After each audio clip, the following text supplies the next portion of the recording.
Hello everyone, Hobbyist here, and we have finally made it. We've made it to the end of our Talisman journey, of our strategy guides, all the characters in various expansions, but now, let's go ahead and take a look at the tier list here. Kind of give ourselves a better representation of what characters, if you have the ability to, you would want to use, and characters that you would want to rather kill off quickly.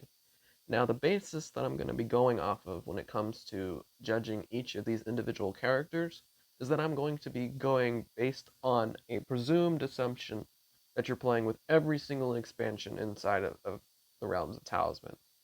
So that includes all four corners, that includes the Cataclysm board, Dragon, the bridge for both the Lost and Deep realms, the nether deck, everything that you would ever use inside a game of Talisman, all of the characters, I'm judging it based on that big of a scope. So, first, let's go ahead and start with the base game characters. Go into the base game characters and see how we're going to rank them. Okay, so the first that we got on our list, we've got the Wizard. Wizard's definitely an A tier character.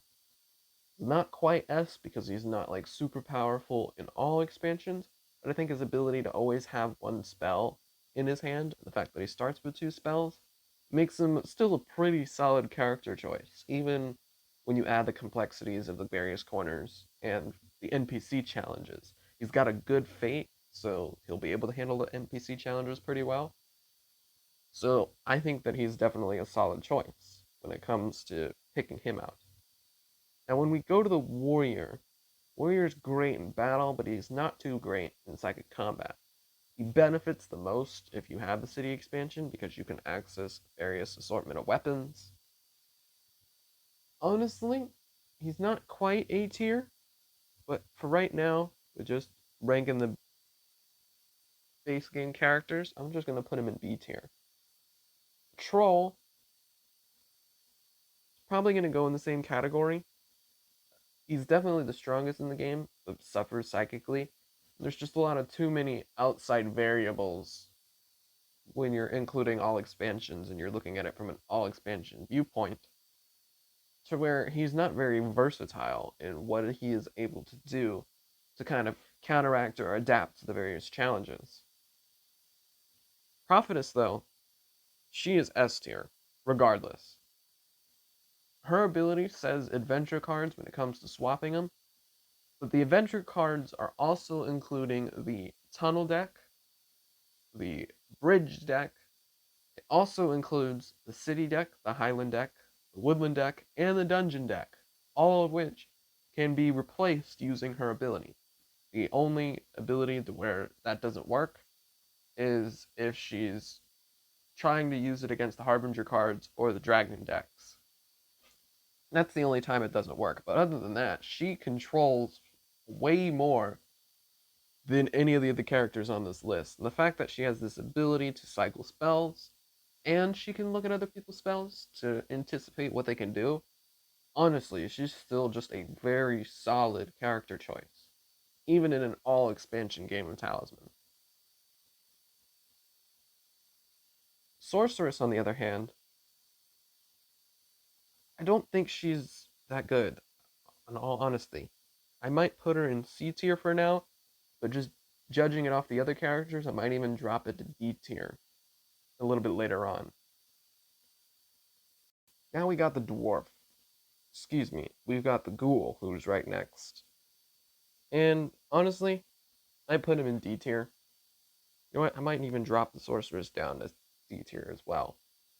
Honestly, these characters, their abilities are fine when you only play with the base game, but when you add all the other challenges that Talisman can offer, he's very, very useless. Like, he can't even really do anything. Thief, on the other hand, however, I give him running somewhere in the middle of B tier right now. Maybe I might drop him down to C tier in a little bit. This list is going to be subject to change as we get further and further along. But I gotta be quite honest with you. The thief's ability to pickpocket from shops, especially when you have the Cataclysm purchase deck mixed in with the base purchase deck, is very solid. And in picking pocketing objects makes it even better because the more expansions you have, the rarer and more powerful objects that you're able to obtain.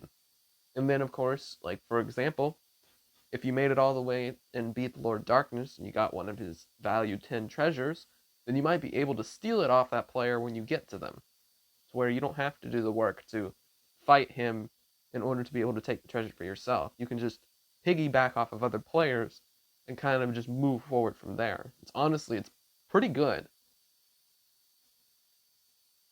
And then we got the dwarf. The dwarf is a character that is great for late game, but he doesn't have a lot of early game advantages. So for that, I'm also going to put him probably leading B tier. He's still solid. Again, when you get towards the late game and you're trying to make that break for the Crown of Command, it's great for being able to get there quickly because you roll less dice and you have less problems if you go the craft route. The only issue is in if you are playing with the Dragon Tower, then you eliminate that tool that he has access to and kind of make it unnecessary. But aside from that, I think the dwarf is still a great late game character. Now we got the Druid. Druid is an excellent character. Probably have him leading B tier ahead of the dwarf. The reason that I have him leading B tier is because his versatility and manipulating his alignment works absolutely perfect inside of the Sacred Pool expansion. Sacred Pool is nothing but things that benefit good, evil, and neutral characters. So he's going to be the one that you're going to want to use to be a chameleon to get all sorts of things. There's also benefits inside of the city expansion, especially through the Rogues Guild, where you can change alignments and get benefits and possibly gold from set alignments as well. So I think that the other reason that he's good is that if he gets to wood spaces constantly, he can constantly replenish spells. And the wood spaces don't necessarily apply on just the main board, they apply on the woodland expansion as well. So if you're able to take advantage of those areas in addition, then you probably stand a pretty good chance with the dwarf. There's a lot of NPC control that he may or may not have, but there's not a lot of low adaptability. He's pretty flexible, so that's why I'm going to have him leading B tier. The minstrel, see, this is where it gets a little tough. Because with the minstrel is great when you have dragon expansion in play, because he can avoid pretty much every single dragon that comes out, because that's what his ability does. Problem is that his charming animals does absolutely nothing. And with more expansions in play, you're less likely to get the maiden in which the minstrel can just take it. This is a very, very low chance. So, question becomes, do I prioritize his ability to evade dragons over any of the characters that I have in B tier? Honestly, you know what? Let me do it like this. Drop him here and bring the troll down. I still think the troll is still a good character as far as strength, but he doesn't have a lot of versatility. So I'm going to keep him in C tier. I'm going to put the minstrel in low B with subject to change as we get to the expansion characters, simply because his adaptability inside the dragon expansion is pretty good. And then for our next character, we have the priest. Priest is a C character. Honestly, only stands slightly above the sorceress and the ghoul, simply for the fact that he can automatically defeat spirits and get spells from them. It's literally the only thing that the priest has good for him. The fact that he can't use weapons and has very low ability to adapt to the challenges of the other expansions was really what makes him a problem when it comes to playing as him. And then this wasn't even a question. The elf and the monk are automatically D tiers. Like, the monk is going to forever stay at the bottom of the D tier. regardless of any other characters that I may or may not add towards this list. The monk is absolutely useless. He can't use weapons, he can't use armor. His inner belief only works with his craft value, so it makes it even more difficult to develop your craft, because you can only ever attack with a craft of 5, which is strong, but when you start expanding to especially areas like the dungeon or the Highlands, or any of the other expansion corners, when you're trying to explore and do all that sort of thing, you really run the risk of running into higher craft spirits or even higher levels of strength. Especially when you got the dragon expansion active, most dragons in the dragon expansion average at about a strength of 7 or higher, depending on which deck you get it from. So the only thing he's got good going for him is his feint, so maybe he might be able to take advantage of the Woodlands. Maybe he might be able to survive against the 3 NPCs on the board. But other than that, the monk's just completely useless. Don't play as the monk if you're ever selected as him. Try to kill him off as quickly as possible, and try to find yourself a better character, all honesty. On the other hand, though, the assassin probably leads A tier for this one. It's not quite S tier, simply because his ability doesn't extend all the way into the end game, but your ability to assassinate becomes absolutely vital inside of this game. Makes it easier for you to take on claiming bounties in the city, and if you can start assassinating creatures, then you are automatically well on your way towards doing something great. Honestly, though, when it comes to the assassin and his ability to assassinate, aside from when you get into the inner region, is that if you manage to get yourself to a strength of either 8 or 10, of course, this is excluding if you're trying to go into the dungeon, but you might have to go a little higher, you can assassinate pretty much every single strength-based creature in Talisman. Like, even a strength 8 or a strength 10 dragon, you could still roll high enough and use enough weapons to where you can beat a score of 8. So, honestly, it's just a very ridiculously powerful character that you have to be careful for.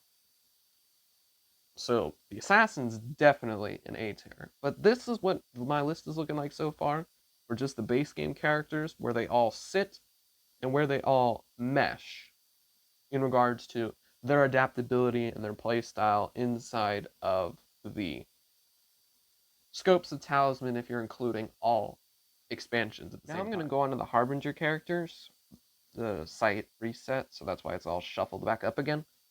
But the problem that I have with the Harbinger characters, as far as where to rank them on this tier list, this is for all 3 of them, the Celestial, the Ascendant Divine, and the Possessed, is that they're good inside of the Harbinger expansion. They're great in their own expansion. They adapt to the Omen sets very well, as we talked about in our videos. But problem is that they don't have a lot of versatility outside of their expansion. What are they going to do if they are included in any other game where the Harbinger might not be in play? So where the Omens or the Harbinger deck might not be active. That's where things start to become a bit of a finicky thing. I might put the Celestial, Possessed,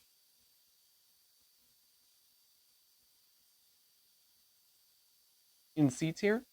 Again, they're still good characters for the Harbinger expansion, but as far as trying to survive the other challenges of Talisman, they don't do very well. The only character that I would say is definitely better than the 2 of them, probably only better than the Minstrel, about here, would probably be the Ascendant Divine. And the only reason that would be the case is that her ability to have spells, and the spells become divine gifts, basically giving yourself an endless supply of spells, is really, really, really nice. Especially the more trophies you turn in.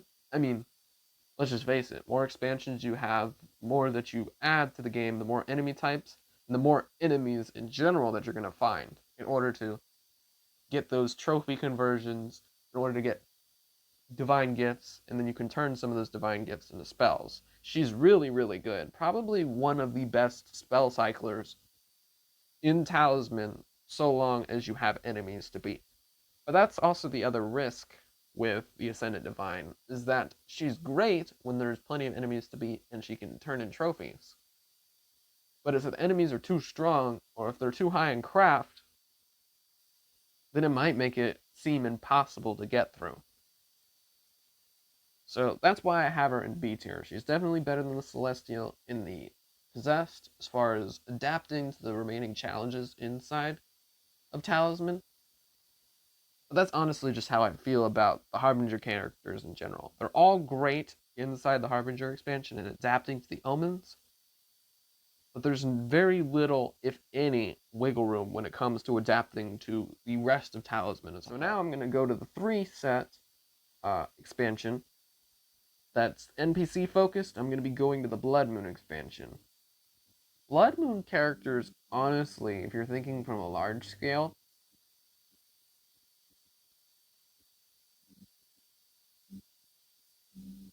they're better than everybody in D tier, but it's not by a whole lot, if I'm being 100% honest.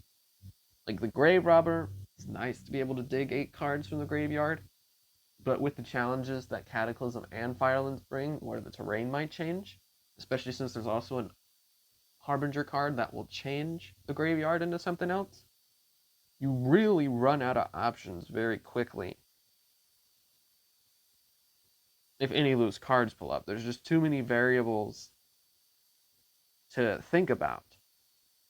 Let's see if I can find them here.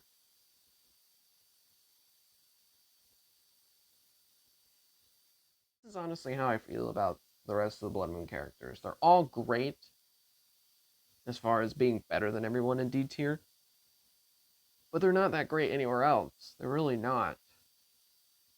The Doomsayer might be good, being able to get spells and fate from various parts of the adventure cards, especially since with more expansions you have a lot more options, higher possibilities, things of that nature. But that doesn't, for me, trump any other abilities that might be present inside of any old particular game of an all expansion Talisman game. I just don't think that it's enough to suit whatever needs that you might have. Now let's go ahead and do the city expansion characters. Honestly, just looking from the first top, easily the Bounty Hunter leads the A tier as of right now. His ability to get gold for every enemy he kills, the fact that he can't ever tie with a character in battle, or ever tie with an enemy in battle, is absolutely phenomenal. I mean, you literally got to think about it. It's either win or lose. There is no tie. Ties count as wins for the Bounty Hunter. It's absolutely great. He also has the ability to steal trophies, which he can use to cash in for bounties, get more gold, and do what he can inside the city expansion. As I mentioned in my city guide, as far as for the city expansion characters, every single one of them has their own individual way in which they accumulate their wealth inside the city expansion. And with all 4 corners, you want that advantage. Because if you're able to get all of the best items that best suit your character, going to each of the individual decks and all that sort of thing, then you are able to very easily build up a strategy to where maybe after you've been shopping inside the city for a while, might prove beneficial for you to go to the Woodland expansion, or you might come over to the Highland expansion. Maybe if you're feeling really confident, you've been building your stats because of your weapons, you might even be able to come over to the dungeon to be able to go fight the Lord of Darkness. My general strategy when it comes to Talisman, and especially when it's with all expansions, is that I might stick around a little bit inside of just the outer region on the main board, try to pick up a couple things, then I might run into the Highlands, look for gems, look for followers, but then ultimately, using whatever wealth that I've accumulated, I'll run over to the city expansion and start buying all of the objects, weapons, and things that I might need, to where then I can confidently come over across the bridge to the dungeon expansion, go fight the Lord of Darkness, and hopefully, at that point, my stats will be high enough to where I can just immediately teleport to the Crown of Command. I skip the whole constant stat building, getting through the Portal of Power, and having to make my way all the way to the top. I'd just rather go through the Lord of Darkness. Its rewards, even if you don't even make it to the Crown of Command, are just too great to pass up, if you ask me. Then we got the Cat Burglar. She's better than the Thief, but she only applies to our expansion. She doesn't really adapt well. It's kind of the same problem that I have with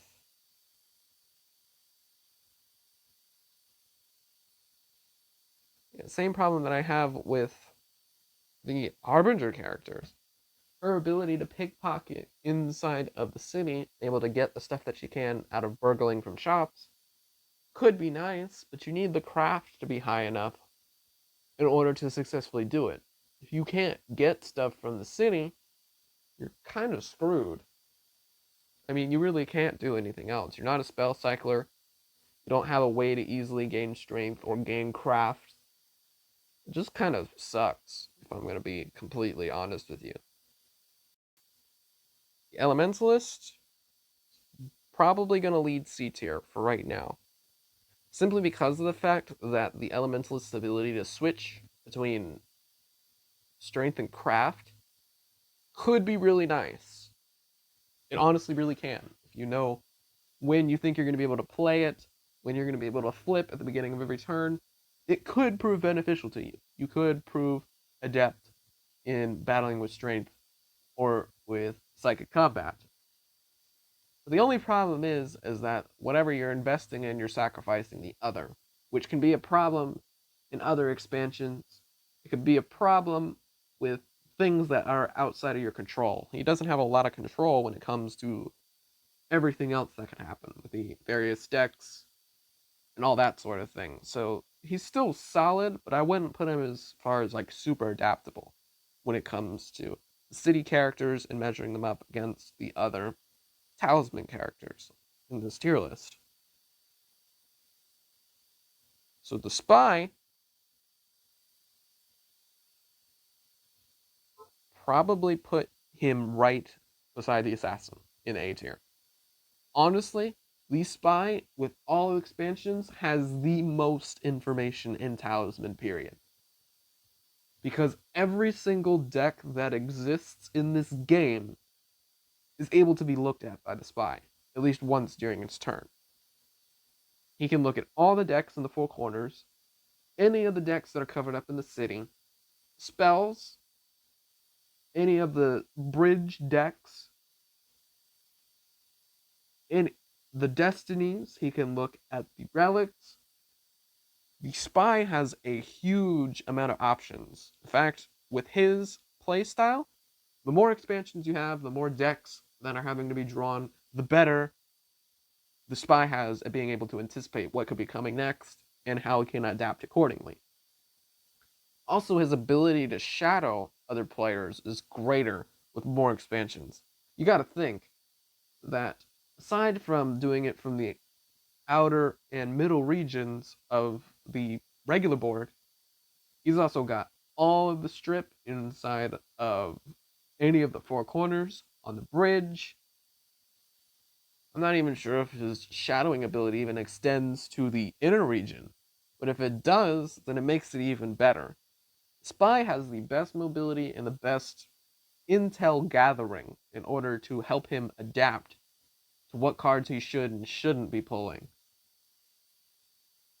And it just makes it way better for you overall.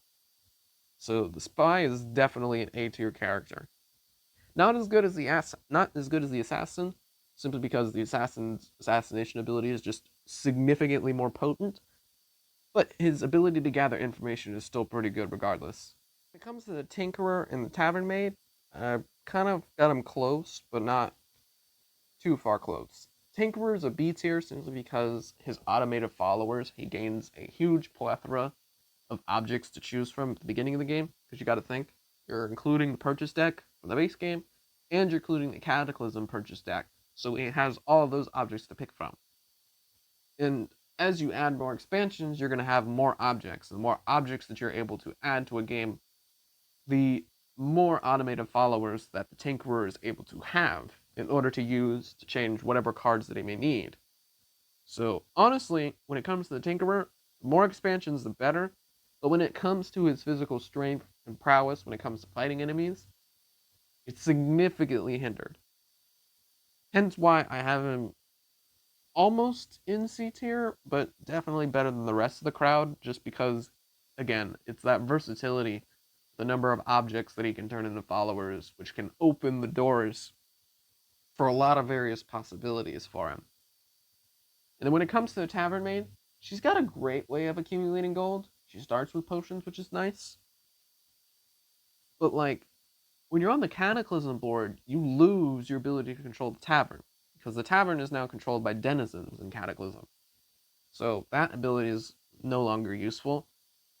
Landing on players is a lot harder with more expansions, or passing players is a lot harder, because even if you roll a good amount to pass them, who's to say that the opposing player might not just use Dark Fate and change that for you?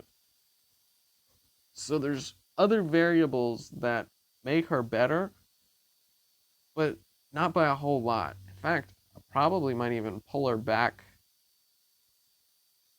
just being ahead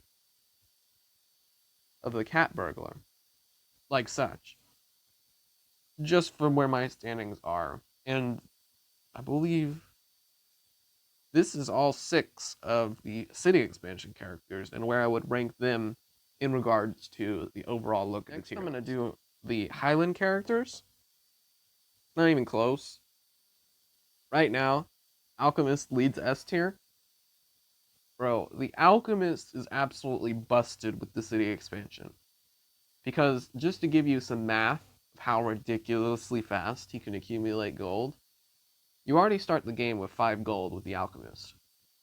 If you run straight into the city, you don't go anywhere else, you run straight into the city, and you go to the apothecary who has the potions. You buy 3 of them. If it's not a resurrection potion, if it's not a phoenix potion, then you alchemize all 3 potions, which, for his ability, for each magic object that he alchemizes, he gets 3 gold for each. So let's say you spent 3 gold from your 5, you have 2. But then you alchemize those and you get 9 back. So you're getting an investment back. And you can constantly do that there. And then when you come over to the Magic Emporium, you buy all the scrolls, and then you alchemize the scrolls to get even more gold back. So as you can imagine, you're accumulating gold on a significantly fast pace. You can become fully loaded with gold to where you can control the city expansion at your whim, to where you're now looking to buy all the objects that you need. And then, of course, you just simply replenish your gold supply so that way you can constantly cycle spells, and you can constantly make sure that your health, fate are up where they're supposed to be. But honestly, at that point, there's no really stopping the Alchemist. Any cursed objects that that are given to him, 90% of the time are magic objects. Therefore, he might hold on to it for when he first gets it and might experience the consequences then, but then he can just alchemize it on his next turn and get gold out of it in exchange for getting rid of whatever bad things are happening to him. So Alchemist is severely busted when it comes to his gold conversion rates. Then we get over to the Pixie, and honestly, slightly better than the Wizard, but not by a whole lot. In fact, yeah. Slightly better than the Wizard, but not by a whole lot. Being able to cycle through 2 spells and constantly have 2 spells is nice, but that's not a whole lot to go off of past that point. That's honestly all that there is to the Sprite's character. The Highlander, I'd say he's solid.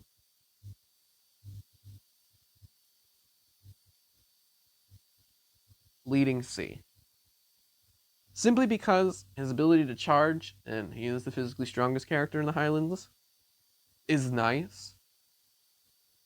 But aside from battles, he's screwed from psychic combat, which happens from so many other different areas now, to where it's nice inside the Highland expansion, but just thinking on a bigger picture here, it's not much to go off of. When it comes to the Valkyrie is definitely better. Simply because of the fact that resurrecting followers, there's so many more follower types with so many abilities that being able to constantly resurrect followers and amass a group of followers is the way to go with the Valkyrie, period. So I think that the Valkyrie benefits the most from more expansions because there's more followers who do a variety of different things. Honestly, this is how I feel about the rest of the Highland characters. Vampiress is pretty useless if you don't get health, and it's very difficult to get health because there's a lot of good followers that give you tons of benefits. So I always think that the benefits of the followers are more important than the longevity of the character. But moving on to the dungeon characters, I think the dungeon characters are especially interesting. The Amazon's ability to redo battles is a very solid ability. I think it's about here on the B tier scale. It's not a bad pick. Being able to use 2 dice, select your movement, redo battles is always really nice. But again, she focuses on battles, and there's not a lot of adaptability when it comes to any of the other expansions when you're playing a full scale game. Gladiator, though? Oh, not in S tier. I put him in an A. Honestly, his ability to gain followers, your whole objective of gaining followers, can be really well done. I've absolutely whooped the Lord of Darkness as the Gladiator because I was able to find over 20 followers over the course of a full expansion game, which is not impossible at all. It's pretty easy to do if you're searching all of the right places. When it comes to the Philosopher, I think he's only a step above the Gladiator, if I'm being 100% honest. His ability to change whatever's face up on the board is really nice. I think it definitely helps when you're trotting in a very dangerous area. Just only side note being that this ability doesn't work on Harbinger or Dragon cards. But other than that, he can change and manipulate everything else that's already face up, which I think is really nice. As far as the rest of the dungeon characters go, the Swashbuckler is right up there with the Gladiator because that extra turn could really make a difference for getting an object or not. The Gypsy's a solid character only because of the fact that she has the ability to ignore events. Her ability to gain spells from when other people cast them is very situation based. So that's the only thing you have to consider. But it's really that foretelling events is what makes her a decent character to play as. Definitely not better than the other choices that I have up in C tier, but it's still a choice to have regardless. And my overall thoughts on the dungeon characters is that they're definitely better than a lot of the Highland characters if you're starting to see the gap in regards to where they all sit. From a only like 1 in A to definitely a lot of B's and C's. But yeah, this is where I have the dungeon characters. Woodland characters. Okay. So woodland characters, their tokens are what make them very interesting. The ancient oak has probably the best survivability out of any big character. Has the potential to gain more health than the ogre chieftain and the minotaur through his growth tokens. Growth tokens also enable him to adapt to battles or psychic combat very well, and his ability to flip them whenever he needs to at the beginning of his turn is really nice. Let's go ahead and put the Ancient Oak probably right here in B. Again, the Ancient Oak is still very solid with what those growth tokens can do, and there's a lot of versatility in regards to how they can be used. Because all of the Woodland characters' tokens are complex, not to be totally misunderstood, but there definitely requires a higher level of thinking, a higher level of strategy with them, because they can do so much for you, depending on how they are used. But the only character from the Woodlands that I find to be the most useless out of them all, easily the Spider Queen. It's not even a question. Her spider tokens could be nice if players actually landed on them or if there's traps, but they don't really do anything to help her. That one extra movement may or may not make a difference, but there's so much area when you play with a full scale Talisman game. You guys gotta realize that altogether, if you're playing with a full on Talisman game, there are 7 different regions altogether. 8 if you include the inner region. But as far as like playability and where you're trying to move, get cards, there are a total of 8 regions. 8. That is ridiculous. Like, to be able to put web tokens on various areas, the fact that you only have 6, I mean, it's higher than the rest of the characters in the game, but come on, what are you really going to use the web tokens for? Spider Queen is trash in an all-scale game. The Scout, however, probably has some of the best movement inside a Talisman, period. His ability to add 1 to his movement, be able to block off enemies and objects to either evade them or prevent other players from getting them, is really, really nice. So I'd probably put the Scout also in B tier. And then we've got the Laywalker.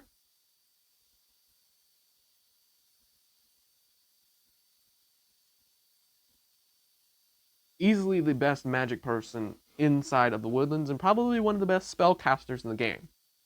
His portals can be absolutely broken. I have teleported based on various situations straight to the meeting with Destiny Space after finding the right path card to where I could instantly turn it in and get a Destiny. I've gone straight to the Lord of Darkness. I've gone straight to the Eagle King.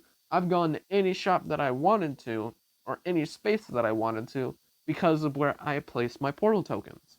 And the fact that when you go to a portal token, you get spells in exchange as well, is even more ridiculous. In my honest opinion, I do think that the Laywalker is hands down the best character inside of the Woodland expansion, period.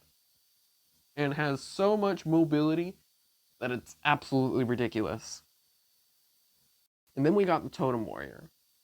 Honestly, the Totem Warrior can become the scariest Woodland character inside of Talisman. He can. His totems have the ability to replenish fate, have the ability to heal him, and they also have the ability to boost the score inside of battle and psychic combat, depending on how he uses it. So, for example, if you've been investing in strength and you've been using your tokens as craft boosters, in addition to whatever craft objects that you might have, then you have the ability to easily gain more craft and to kind of balance yourself out. You even have the ability to turn in those totems to make yourself a spell cycler. So if you're constantly killing enemies, if you're constantly killing creatures to get those totems and turning in a couple of them to get spells, you can very easily become a spell cycler. So you could be a character that not only specializes in strength, but is a spell cycler at the same time. Honestly, you might as well get the best of both worlds. So if I'm being 100% honest, I might move the Totem Warrior the beginning of B here, just because that level of versatility is absolutely ridiculous. But next time, I'm going to come back with a part 2 for our tier list, and we are going to see how the rest of this shakes out. I'll see you guys in the next video.